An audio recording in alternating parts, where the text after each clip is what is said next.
What's up guys, this is video number 4 of the PC building series. I'm Ben from Rad Tech, and today we're talking about RAM.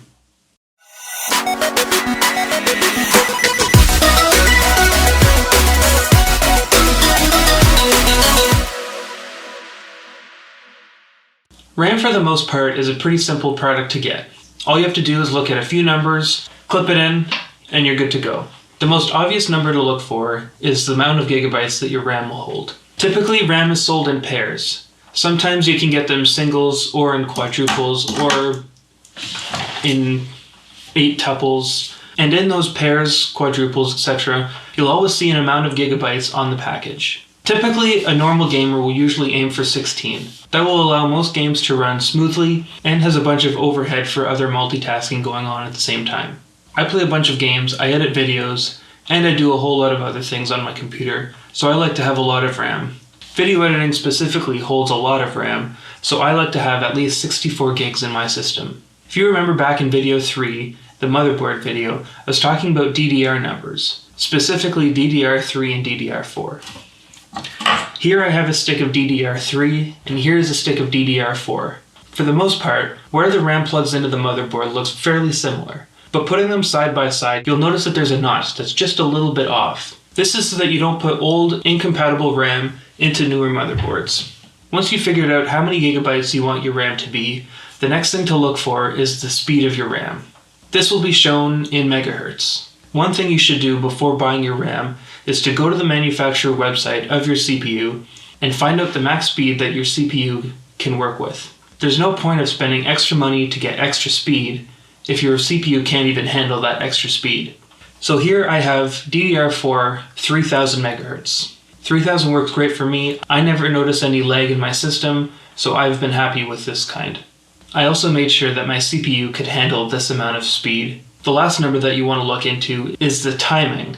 So this will be shown as a C or a CL number. When you're looking at the RAM specs, you'll sometimes notice CL with a double-digit number, or you'll see CL double digits and then 3 more double-digit numbers.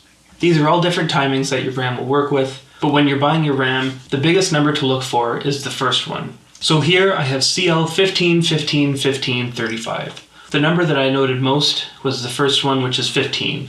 When you're looking at this first number, the lower the better.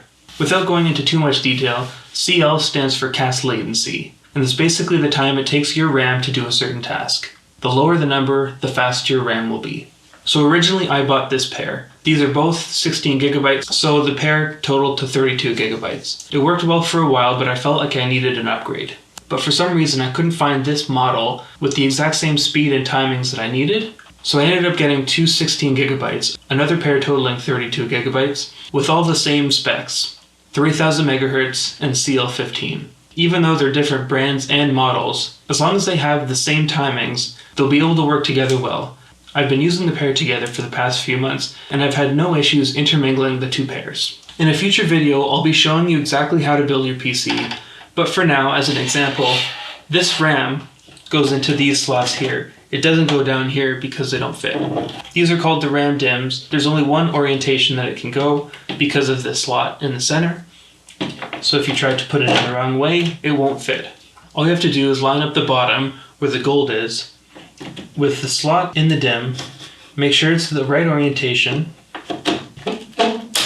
push it in, and then each of the 2 clips on either end will click in, and then there you have it, your RAM is seated.